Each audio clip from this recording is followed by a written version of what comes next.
अब जो बताया जा रहा है कि एयर बलू ने स्लॉट अपनी इन एयरपोर्ट्स के लिए हासिल कर ली है कि मतलब इस टाइम पीरियड में हमारी जनाब ये फ्लाइट आकर लैंड करेगी और टेक ऑफ करेगी। अब जो प्लेन बताया जा रहा है मजमूई तौर पर जो 12 का फ्लीट है, इसमें जनाब जिनके पास जहाज़ हैं A320 हैं, ये 5 है। A321 ये कुछ पुराने मॉडल के जिसके कैपेसिटी कम है, ये भी 5 है।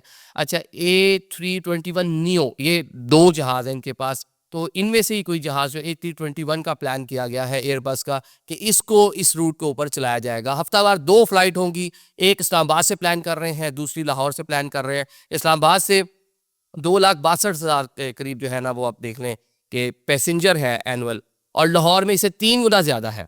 मतलब 2,62,000 है तो लाहौर में कम से कम 7-1 लाख के करीब पैसेंजर है जो बरतानिया ट्रैवल करते हैं। इन अदाद शुमार को देखते हुए जनाब ये प्लान कर रहे हैं, एक फ़्लाइट लाहौर से हफ्तावार और एक फ़्लाइट होगी इस्लामाबाद से। हीथ्रो की जगह जैसा मैंने आपको बता दिया, लूटन और लंदन और मैनचेस्टर एयरपोर्ट इन दोनों का इंतखाब किया जाएगा।